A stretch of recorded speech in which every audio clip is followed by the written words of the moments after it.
వి gold trusted gold buyers తాకట్టులో ఉన్న బంగారాన్ని విడిపించి ఈ రోజు ఉన్న మార్కెట్ ధరకే కొనబడును. మరిన్ని వివరాలకు సంప్రదించండి 77107720.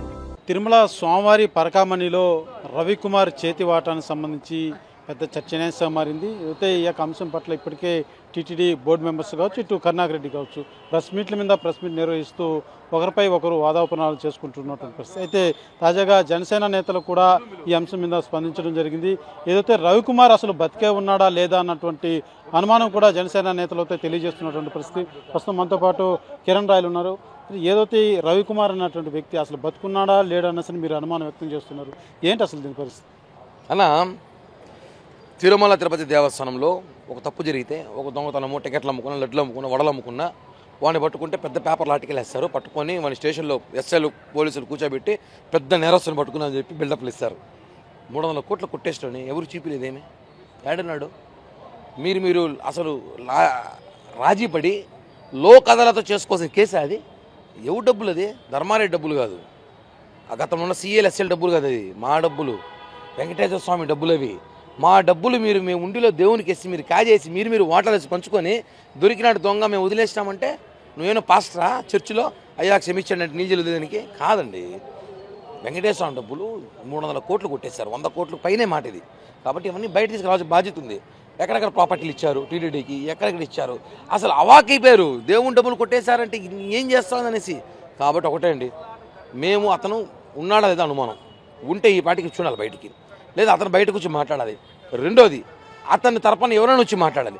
మూడోది, అతను కనీసం పోలీసులు పట్టుకొచ్చి ఎక్కడెక్కడ ఆస్తులు ఇచ్చారు, ఎక్కడెక్కడ ఏం రాసి టీటీకి చూపించిన బాధ్యత టీటీడీకి ఉంది. కాబట్టి దాన్ని డిమాండ్ చేస్తున్నాం.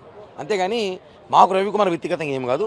రవికుమార్ అనే వ్యక్తిని పట్టుకొచ్చి అతను ఇచ్చిన ఆస్తులేంటి, అతను కొట్టేసిన ఆస్తులేంటి, అతను ఇంకా ఎవరికి ఏమి ఇచ్చారో మొత్తం బయట పెడితే తప్ప దీంట్లో నిజాలు తేలవు.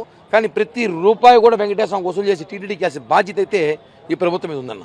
అంటే ఏదైతే వాళ్ళు వాదిస్తున్నారు, గత 5 ఏళ్లలో వాళ్ళ పాలకుల్లో ఆ దొంగతనం చేస్తున్నటువంటి రవికుమార్ని మేము పట్టుకున్నాం కాబట్టే బయటపడింది. మరి 15 ఏళ్ళగా మీరు పాలన చేసినటువంటి మీరంతా ఏం చేస్తారంటూ కూడా తెలియజేస్తున్నటువంటి పరిస్థితి. దొంగ దొరికినప్పుడు దొంగ, దొరకనప్పుడు కాదు కదా.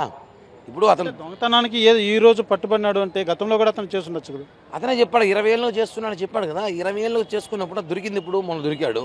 దొరికినప్పుడు నువ్వు ఇంత నిశ్చితగా మాట్లాడేటప్పుడు దొరికిన దొంగ వదిలేస్తారా? క్షమాభిక్ష పెట్టాలంట. క్షమాభిక్ష పెడితే ఇప్పుడు తిరుమలలో కోర్టులు ఎందుకు, పోలీస్ స్టేషన్ ఎందుకు, విజిలెన్స్ ఎందుకు? దొరికిన దొంగను పట్టిస్తే అతను ఎన్ని సంవత్సరాలు ఏం చేసినాడు, ఏం చేయడం బయట నిజాలు బయటకు వెళ్తే అది వాస్తవాలు, అప్పుడు ఒప్పుకుంటాం. నిజంగా కరుణాకర్ రెడ్డికి దొంగ దొరికినాడు, ఆ దొరికిన దొంగ దగ్గర నుంచి వసూలు చేసినాడు, వాడి దగ్గర నుంచి నిజాలు రాబెట్టాడు అనేసి దొరికిన దొంగ మాయం చేశారు మీరు. అప్పుడు ఏముంది? ఎవరు దొంగ? వాడికన్నా పెద్ద దొంగలు మీరే. అంటే మేము దొరికినాడు కాబట్టి శిక్షించాము, మీకు దమ్ముంటే సిబిఐ ఎంక్వైరీకి మేము అడుగుతున్నాం. ఎవరు? ఇది కరుణాకర్ రెడ్డి అన్నటువంటి మాటల మేము అడుగుతున్నాం, సిబిఐకి వేయండి అనేసి ఆయన అడుగుతున్నాడు. ఆయన ప్రతిరోజు ఎంక్వైరీ ఎడుతాడన్న, ప్రతి విషయాన్ని కూడా ఎంక్వైరీ ఎడుతాడు. ఆయన సిబిఐ ఖాళీగా ఉందనుకుంటున్నాడేమో. సిబిఐ చాలా పనులు ఉన్నాయి. అవసరమైతే మేము సిబిఐకి ఇవ్వాలో ఈడీకి ఇవ్వాలో మాకు తెలుసు, మేము ఇచ్చుకుంటాము. ఆయన అడిగితే ఇవ్వాల్సిన అవసరం లే. వెంకటేశ్వర స్వామి అనే వ్యక్తి ఉన్నాడు, భగవంతుడు. ఆయన ముందర ఈ ఆటలు సాగు అన్నీ బయటకు వస్తాయి. ఏ ఎంక్వైరీ కూడా ఆయన ఎంక్వైరీ ముందర తేలదు. అంటే నేనున్నప్పుడు కానీ ఇది జరుగుంటే నా తల అలిపిరి వద్ద నరుక్కుంటానంటూ కూడా సవాల్ చేశారు. నరుక్కోల వద్ద భవిష్యత్తులో చూద్దాము. ఆయన జరిగింది వాస్తవం ఒప్పుకున్నాడు కదా. ఆయన హయాంలో జరిగిందే కదా, వాళ్ళ ప్రభుత్వం హయాంలో జరిగిందే కదా. ఒకటే అన్న, ఈ తల నరుక్కోవడాలు మేము అడగలే. ఆయన తల ఇప్పుడు ఆయన తల మేము తీసుకుని మాకేం అవసరంలా. మేము అడిగేది ఏంది? జరిగిన విషయాన్ని చెప్పండి అన్నాము. సరే మా హయాంలో నేను ఆ హయాంలో జరగలేదు అన్నాడు. దొరికింది నీ హయాంలోనే కదా.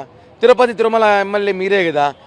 మీ పర్మిషన్ లేకుండా, మీ అనుమతి లేకుండా తిరుపతిలో చీమ కూడా కదిలేదు కాదే. రవికుమార్ ఎలా తెప్పించుకున్నాడు అంటే మీకు తెలియదా? చెప్పాలి కదా. మీకు తెలియకపోతే మీ కుమారుడిని అడగండి. మీ కుమారుడికి తెలియకపోతే మీ కుమారుడు ఇష్టమైన అనుచరులను ఎస్ఐని అడగండి, సిఐని అడగండి, వాళ్ళు చెప్తారు.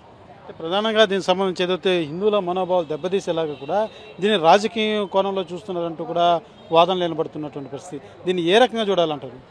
రాజకీయం కాదండి. దీన్ని వెంకటేశ్వర స్వామి భక్తి ముందు రాజకీయం పనికిరాదు. ఎందుకంటే ఇది మా హిందువుల మనోభావాలు దెబ్బతీసే విధంగా ఏదైతే ఒక దొంగ దొరికాడో అదేమి పిట్ ప్యాకెట్ కేసు కాదు.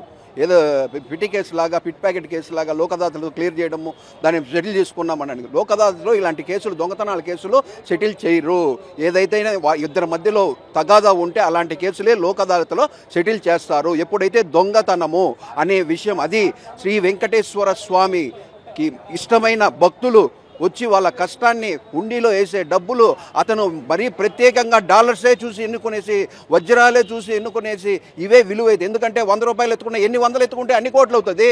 అతను విలువైన ఏదైతే డాలర్స్ కానీ వజ్రాలు కానీ ఇలాంటివన్నీ దోచేసి ఎత్తుకునేసి ఎక్కడెక్కడ విలాసవంతమైన జీవితం గడుపుతూ చుట్టుపక్కల చెన్నైలో కావచ్చు, హైదరాబాద్లో కావచ్చు, బెంగళూరులో కావచ్చు అతనికి ఎన్నో ఆస్తులు ఉన్నాయి. ఈ ఆస్తులన్నీ కూడా జప్తు చేయాలా, దాన్ని రికవర్ చేయాలి కదా. వెంకటేశ్వర స్వామి కష్టం కదా. ఆయన నిలబడి సంపాదిస్తుంటే ఇంతమందికి కోట్ల మందికి నిలబడి దర్శనం ఇచ్చి ఆయన సంపాదిస్తుంటే మీరు ఇంత ఈజీగా మీరు దొంగ దొరికాడు మేము ఒక లోక్ అదాలత్లో సెటిల్ చేశామంటే ఎంత హాస్యాస్పదంగా ఉందో. న్యాయమైన ఇది కాదు. ఖచ్చితంగా అనాపతులతో సహా కూటమి ప్రభుత్వం వసూలు చేస్తుందని తెలియజేస్తున్నాం. ధన్యవాదాలు.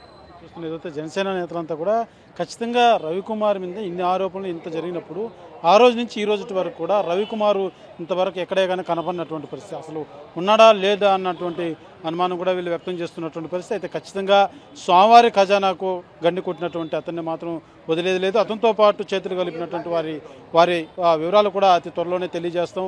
వారి మీద ఏదైతే ఒక చట్టపరమైనటువంటి చర్యలు కూడా తీసుకుంటామే తప్ప ఉపేక్షించేది లేదంటూ కూడా జనసేన నేతలతో తెలియజేస్తున్నటువంటి పరిస్థితి.